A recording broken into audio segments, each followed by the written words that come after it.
sur l'interview de Kiwi. Aujourd'hui, on se retrouve pour une nouvelle interview, celle de Magic Nup. Voilà, Bonjour. tout simplement. J'avais envie de faire simple aujourd'hui. Ah ouais, c'est très simple, c'est bien. Mais je suis quelqu'un de très simple, de cette manière. Et ben voilà, ça tombe très bien. C'est parfait. Alors, tu es youtubeur. Ouais. Tu as créé ta chaîne le 13 octobre 2014. Très exactement. Tu as sorti ta première vidéo le 19 octobre 2014. Bien informé, mais même moi, je m'en souviens pas de ça. Ouais, comme quoi, hein. Fondateur de Landaria, un serveur Minecraft. Ouais. Tu as ton propre site internet. On peut retrouver toutes les infos. De toute façon, tout ça sera dans la description. Hein. Ne vous inquiétez pas. Alors, tu fais du Fortnite, du Minecraft Fallen Kingdom plus récemment, du Kirby, du Far Cry 5, du Subnautica, et tu streams aussi sur YouTube. C'est exact. Peut-être. C'est bien moi. Tu t'es pas trompé, c'est bon, tout va bien. C'est bon. J'ai pas fait Jean-Kevin du 52, youtubeur. Pas d'erreur. Pas d'erreur par d'erreur. C'est bien préparé. Merci. Peut-être des petites précisions à apporter ou c'est tout j'ai tout dit. Bah oui, là, sur les jeux, tu as dit c'est du actuel. Après, je fais aussi du PUBG, je fais aussi du Darwin Project, Radical 8. Mais voilà, moi, je fais de la découverte de jeux aussi de temps en temps. Après, là, ce que tu as cité, c'est les gros jeux que je fais régulièrement. Voilà. D'accord. Et du coup, comment t'es venu tout simplement l'idée de te lancer sur YouTube? Alors moi, j'ai une chaîne avant celle-là. C'était pour la sortie d'un jeu. Moi, je regardais à l'époque, c'était il y a longtemps, je te parle de ça, il y a plus de 5-6 ans. Ah oui.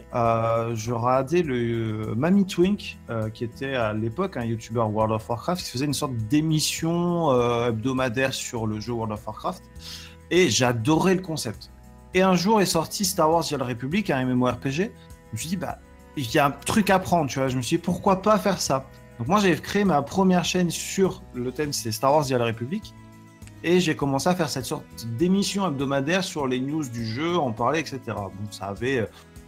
J'avais commencé à bien fonctionner parce que j'avais l'aide des sites de fans derrière qui publiaient mes vidéos, etc. Et après, bon, le problème, c'était pas moi qui faisais du mauvais contenu, mais c'est que le jeu n'a pas vraiment marché. Donc voilà. Et après, j'ai eu une grosse pause de peut-être 1 an et demi sans faire de YouTube.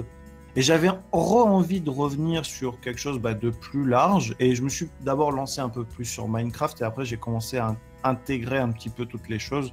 Parce que j'ai toujours aimé parler aux gens, en fait. J'aime bien partager, tu vois. Et voilà, c'est tout. Du coup, est-ce qu'on peut dire que Mamie Twink t'a un peu inspiré à te lancer sur YouTube? Bien sûr. Je connaissais Mamie Twink à l'époque. Et je lui ai dit, genre, ouais, c'est toi qui m'as inspiré, tu vois. D'accord. Donc c'est vrai que c'est Mamie Twink qui m'a lancé sur le truc, quoi. Et il y a d'autres youtubeurs peut-être qui t'ont inspiré ou en fait, pour la petite histoire, moi j'ai commencé sur ma deuxième chaîne, j'ai fait quelques vidéos Minecraft et quelques vidéos World of Warcraft.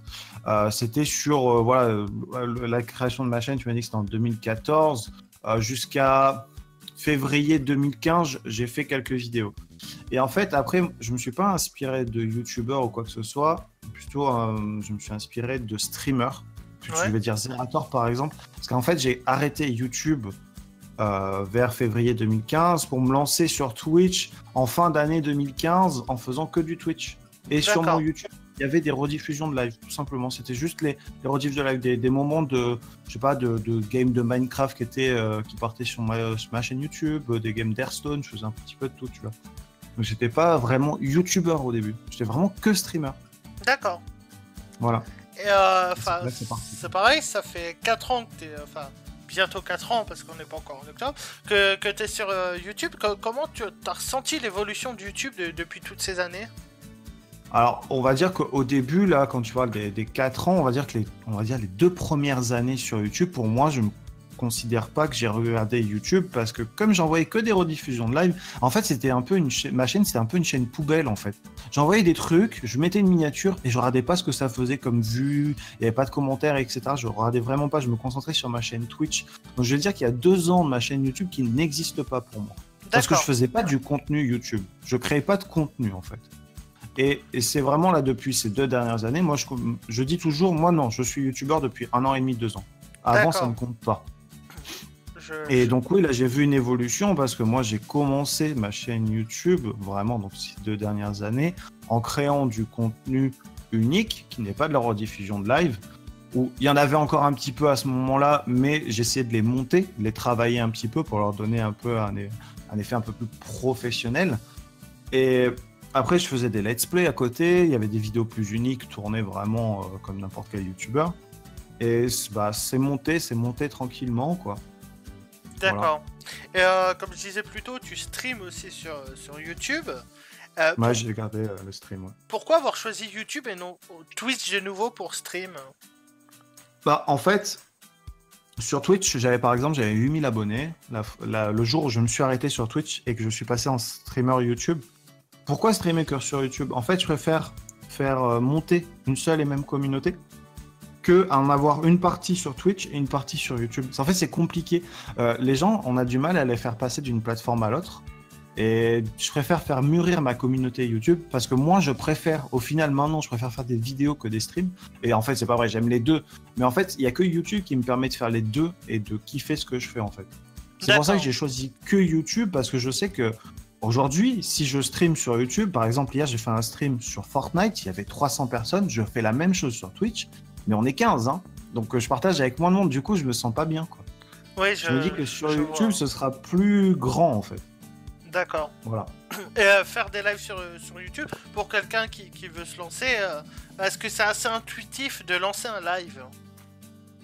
Autant sur YouTube que sur Twitch, c'est quasi la même chose. Après, c'est plus, on va dire, tout le monde peut lancer un live. Tu peux le faire de ton téléphone maintenant. Donc, il suffit de prendre la clé de stream, de se la mettre sur...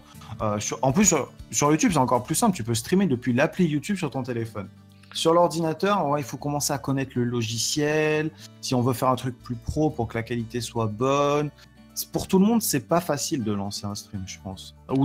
Si, en fait, c'est facile, mais de manière professionnelle, c'est un peu plus compliqué. Il faut avoir le matos, il faut avoir le PC qui tient pour envoyer une bonne qualité. Pour moi, je trouve que c'est compliqué. Moi, je sais en tout cas que quand j'ai commencé, j'ai d'abord investi dans du matos, investi dans un bon PC avant vraiment de me lancer pour avoir un truc propre, quoi. D'accord. Et on parle un peu de se lancer. Est-ce que tu auras un petit conseil pour quelqu'un aujourd'hui qui veut se lancer sur YouTube? C'est une question un peu compliquée parce que moi j'ai un parcours un peu spécial parce que de base je me suis lancé en solo. Après j'ai une grosse aide de la part de Sifano pour qui je travaille, qui m'a beaucoup aidé, qui fait des vidéos avec moi, etc. Donc c'est vrai que moi je suis monté assez vite depuis que je me suis mis sérieusement sur YouTube. Mais pour quelqu'un qui commence, faites-vous plaisir en fait. Genre le seul truc qu'il faut se dire, il faut se faire plaisir, il faut vraiment donner l'envie de partager, de montrer ce que vous avez envie de montrer. Faites-le proprement. Parce que malheureusement, quand vous commencez sur YouTube, vous êtes dans une masse immense de gens qui font des vidéos. Genre, il faut savoir que y a plus de YouTubeurs qu'entre 1 et 100 abonnés que de personnes qu'on a entre 50 000 et 100 000 par exemple. Oui. Vous êtes dans une masse énorme, donc pour se faire démarquer de tout ça, ça va être la qualité de ce que vous proposez. Autant dans la vidéo, le montage, la qualité de la vidéo, la façon dont vous parlez, de votre micro, etc. C'est beaucoup de petits détails qui, malheureusement, quand tu commences, t'as pas forcément envie d'investir. Et après, la miniature, le titre, c'est vraiment plein de choses qui font qu'il faut se démarquer des autres. Et c'est la qualité.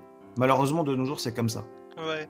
Et je pense aussi, moi, je rajoute, je complète un peu peut-être, c'est d'avoir un concept un peu innovant. Parce que quelqu'un, par exemple, je sais pas, qui veut faire des vlogs, on voit maintenant que la mode, c'est tous les youtubeurs vont faire des vlogs au Japon et... Ouais, ça après, c'est quelque chose qui est compliqué, faire du vlog sur YouTube, c'est un peu je veux dire que c'est le contenu le plus cher parce qu'il faut voyager, il faut voyager, il faut avoir une bonne caméra, un bon micro, etc. Quand tu fais du gaming, il suffit que tu as ton jeu, par exemple, le jeu du moment, Fortnite, c'est gratuit. Donc, tu dis déjà, j'ai un investissement en moins. Donc faire du gaming, c'est un peu la version facile de faire du YouTube, mais c'est plus accessible que de faire du vlog, quoi.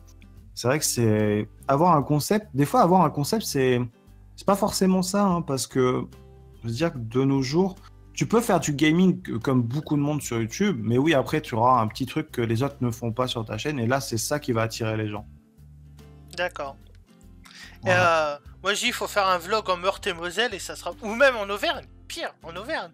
Ah mais non mais en vrai, un mec qui lance sa chaîne, qui se dit, qui fait du vlog et qui fait genre des trucs inconnus en France ou où il visite des trucs en France, mais ça peut être vachement intéressant en fait. Moi, ça me plairait plus qu'un mec qui va ouvrir des paquets de céréales en les mangeant, tu vois. Oui. Ce que je veux dire. Oui, non, je vois totalement de qui tu parles. Bah, je prends l'exemple de Mamie Twink qui fait le tour de France à la recherche des. Maintenant, il fait des sortes de. C'est pas vraiment des vlogs, mais c'est des explorations, comme il appelle, de lieux abandonnés, etc. Ça reste la plupart du temps en France, mais c'est super intéressant. Ouais, c'est vrai que j'aime beaucoup. Et en plus, là, sa prochaine vidéo, c'est dans mon département. J'ai très hâte de voir ce qu'il a fait sur le château de Guédelon. Ah, nice. J'ai hâte de voir. Je vais être très tatillon sur celle-là, je pense.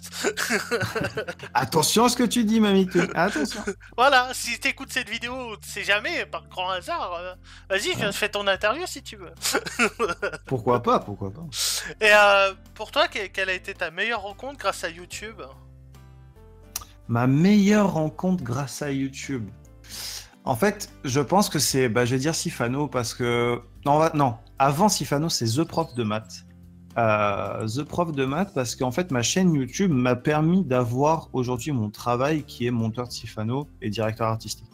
Pourquoi? Parce que, pas forcément par mon contenu etc, mais par les montages que je proposais sur ma chaîne. Quand on m'a demandé est-ce que tu vas être monteur, j'ai montré ma chaîne YouTube et on m'a dit ouais en fait tu peux le faire. Donc je pense que c'est The Prof de maths qui après m'a présenté Sifano pour etc. D'accord, voilà. Comme quoi, il suffit juste, tu discutes un peu avec des youtubeurs, suffit que le feeling passe bien, que ça t'entende bien, que tu as quelque chose à lui apporter, ça peut très vite... C'est ça, exactement. C'est un peu pareil au début, moi, j'aurais pas connu Halls, pour ceux qui la connaissent, enfin, je me serais certainement jamais lancé sur YouTube. Comme quoi... Il suffit des fois d'une discussion avec une personne et... C'est exactement ça. Est-ce que tu as une petite anecdote à raconter sur ta chaîne ? J'ai réfléchi un petit peu, mais c'est vrai que c'est compliqué, une anecdote. Moi, j'ai un parcours assez simple. Attends, je réfléchis. Bon, c'est peut-être pas très intéressant, mais c'est un peu... Moi, peut-être un moment marquant de ma chaîne. Faut savoir qu'avant que je travaille pour Sifano, j'étais à 800, voire 1000 abonnés. 1000 abonnés, donc c'était vraiment un petit nombre d'abonnés. Donc je faisais déjà du nouveau contenu dont j'ai parlé. Et un jour, Sifano, depuis que je travaillais avec lui, il me dit viens, on fait une vidéo ensemble sur Minecraft PVP. Et donc moi, au niveau Minecraft PVP, bon, je suis pas un dieu du PVP, mais j'ai un bon niveau comparé à lui. Et donc dans cette vidéo, je l'éclate totalement. Et en fait, ce jour-là, quand on a publié la vidéo, genre, j'ai jamais été autant en PLS sous mon bureau depuis cette sortie de vidéo parce que j'ai gagné très exactement 4000 abonnés en 3 heures. C'était impressionnant. Oui. J'étais comme ça, genre en mode, mais what the fuck, qu'est-ce qui m'arrive? Tu vois, j'étais au bout du monde, tu vois. C'est vrai que ça doit surprendre. Ah ouais, non mais voilà, j'étais vraiment... Mais en fait, j'étais mal un peu, tu vois. Je me suis dit, mais c'est qui tous ces gens, mon Dieu? Tu vois, genre, tu sais, quand ça arrive d'un coup, voilà, c'est une petite anecdote. Oui, c'est tout sympa. Eh bien, voilà. L'interview va déjà toucher à sa fin. C'était rapide. C'était rapide. De toute façon, c'est tout le temps ce que je m'attendais à des questions croustillantes et tout, mais au final, ça va. Non, j'essaye, comme je dis, j'essaye vraiment de rester sur un format court parce que les gens aiment les formats courts. Ils aiment pas les formats super longs. De toute façon, sur YouTube, faites des vidéos entre 5 et 10 minutes, c'est mieux que de faire des vidéos d'une heure. Ouais, là, ça va faire à peu près, en coupant, il y a un peu de coupage à faire, ça va peut-être durer 14 minutes. Bah voilà, ça va. Eh bien, du coup, n'hésitez pas à aller sur le Twitter de Magic, sur sa chaîne YouTube, sur son Discord, tout sera dans la description. N'hésitez pas à vous abonner à ma chaîne pour d'autres interviews, une par semaine si tout se passe bien. Et n'hésitez pas à partager la vidéo, hein, ça fait toujours plaisir. Je vous dis à très bientôt pour une nouvelle vidéo. Et je laisse le mot de la fin à Magic. Bisous sur la fesse droite.